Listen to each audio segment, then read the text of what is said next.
let's talk about the top news stories that happened earlier this month. As Prince Harry here was accused, his charity was accused of tons of different things, including misogyny and misogyner. Now, if you don't know what it is, I have to admit I didn't either, and I'll tell you what the term means in just a second. But he was accused by the chair of the charity that he's created. The charity helps youth in Africa that have HIV, and of course, no good deed of a white guy ever goes unpunished nowadays. So the charity was accused of misogyny, many other things, and of course, it was forgotten. He had to quit the charity, and a few other men had to quit the charity. But the chair, and we'll look at her interview that she gave to Sky News right here, a black woman stayed, and she is still the chair. Now, an independent commission was hired, and now they came back with their findings last week, and they determined that none of this happened. There's absolutely no evidence of misogyny or anything else that she accused these people of. And of course, nobody gives a shit anymore, right? Back in the day when this story broke, it really cost Prince Harry to quit his own charity that he started that was dear to his heart. But now, when essentially we realize that all of these were false allegations, nobody gives a shit, right? And that's how it happened. And this is why women feel very, very much free to accuse men of whatever it is that they feel like, to damage their reputation, to really destroy their lives, because one, you don't need any evidence, because by the time the evidence comes out, well, everybody forgets about it, and the punishment has been already issued in the court of the public opinion. And two, there is no punishment for it. As you can see, he does not have his charity anymore, but she is still the chair. But let's see what she said back in the day when she gave this interview to Sky News about these accusations. What did you think was going wrong? Now, I'm going to answer this very frankly, but I just want to say normally I wouldn't want to discuss family business in this way in an open forum. But here we are. Well, the reason here we are is because you brought up complete false allegations, and you felt like you could and nothing was going to happen. And you were right. And this is what really happens. Now, did this have anything to do with him being a white guy and her being a black woman? Come on. I mean, if you really don't think that, you just too fucking stupid to even watch this. But at the end of the day, this is what happens. Now, let me tell you now. Let me educate you on what misogyny is, which the term that I didn't really know about, but I had to look it up in the encyclopedia and look. It apparently calling people racist and misogynist is no longer good enough. If you're a black woman, you want to combine those terms into this one called misogyner, right? And of course, this was created very recently by a black feminist woman. No surprise there. Now, here's another problem, and I'm going to share you the Wikipedia page of the chair. Her name is Dr. Sophie Chandauka, and as you can see, it says here right flat out, she became known in 2025 for her role in the dispute involving the charity. And this is the problem, because a man gets accused with absolutely no evidence. He loses his job, he loses his charity, he loses his face, he loses a lot of things in his life. But the woman gets famous. How many times a woman got famous on allegations against a man, and years later, I covered a story. It was a decade later, we realized that it was an awful lie. It doesn't matter. She already got famous. She already put herself sort of on the map. And again, nobody's calling for her resignation, and she is not quitting. She's still the chair of the charity that she believes was misogynist. This is very important to talk about stories like this, because this happens to regular men all the time. Because women nowadays in Western societies, not here where I live, this is why I live here.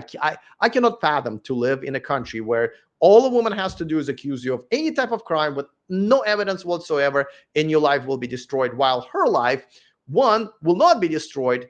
Two, there will be no punishment if the truth ever comes out, which a lot of times it doesn't, right? At least in this case, they hired a commission to investigate this. And three, a woman benefits many times where she becomes famous or puts her name on a map in the corporate world and so forth and so forth. So this is one of those stories that, it is a bittersweet, but I hope we get, and I will absolutely cover more and more stories like this. They happen a lot of times in sports, to celebrities, just so many sort of, Johnny Depp trial. I mean, just so many times we realize that, at the end of the day, man gets accused of something and that's not true. And listen, this is up to us. To me, when you guys vote, and I guess we vote in America or in Europe for our presidents and representatives and stuff like that, you need to ask yourself, do you really care about those issues that, generally speaking, don't really touch you in everyday life, even though they're important issues, of transgender and LGBTQ and immigration, all that stuff? That doesn't really a lot of times involve you in most of the time. But if you're a man, do you really want to live in a country where somehow you voted for someone who is going to fix something that doesn't really affect your life? Or do you want to vote someone who will give you your rights back, that will actually, for example, I would demand our future representatives who want our votes, Democratic, Republicans, Independent, I don't care, that they have to promise us that they will push laws that will punish the false accusers. When a woman puts, I don't care who, but if you accuse somebody publicly of something is not true, and you're doing it specifically to either gain something or make sure that the other person loses everything or something in their life, you have to do mandatory prison time. This should be a federal crime, and this is the type of politicians we should be voting for, and ask for nothing less. Now, let me really quickly, before I move on to the next segment, take a quick um, comment in the chat room. Me Too in 2017 was a turning point in the female and male accusations. Majority of them were duds riding on the coattails of this mass male casualty event. Now, I got to tell you, when Me Too movement came around, I think it started with accusers of Donald Trump, right? I was kind of happy that, listen, a lot of women who before that, make real accusations, uh their voices were not heard. Their actual those people who committed crimes against them, they were not punished. And I'm against that. I'm against basically criminals not being punished, right? And think what you want about Donald Trump, but there were some substantial evidence that he didn't do a very good job there, right? He definitely could have committed those crimes, and that's fine. However, my problem with those women were that they came out when he was running for president and not filed police reports back in the day. And I know things are changing. But nowadays, you just have to have evidence, right? And as always, something good turns into something really bad. In this case, women realize that, oh, we can use this as a weapon against men. And by the way, nobody does the disservice of actual real female victims of so many crimes that are committed by men.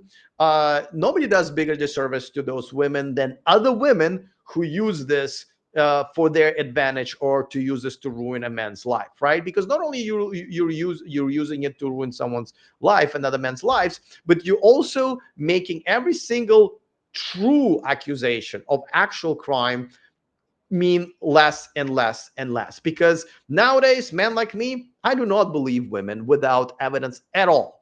And that's sad, because that actually is a disservice to those women who actually are victims. I'll take another quick comment from The Rock. Says Democrats in the US will never stand for men. They're the biggest simps in the world.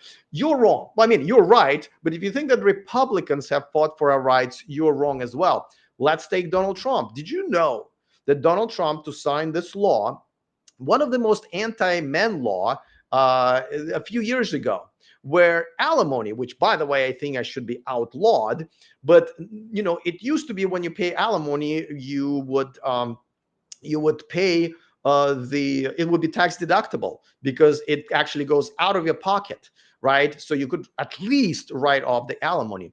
But Donald Trump signed a law that says no, you have to earn even more money before you pay alimony, then pay a bunch of taxes on it, and then pay the alimony. So men have to earn even more than before to pay the alimony. And this is a Republican president, right? And also, where are all the Republicans who have not put anything on the table, just like Democrats haven't, to, if you go to my TikTok account, I have top 10 anti-men laws pinned to the top. There are at least top 10 anti-men laws in America that are absolutely disgusting, and no one's doing anything about it. So let's not go Democrats, Republicans. Democrats and Republicans both suck in terms of men's rights. And I think this is something that we're going to have to start demanding for any representative. I'm an independent, so I will start voting for those Democrats or Republicans who promise to me and you that they will actually start creating laws, or at least striking down laws that are anti-men. If you want to ditch modern women and move abroad for more traditional relationships, go to themillionmenproject.com, take my most comprehensive course, and change your life.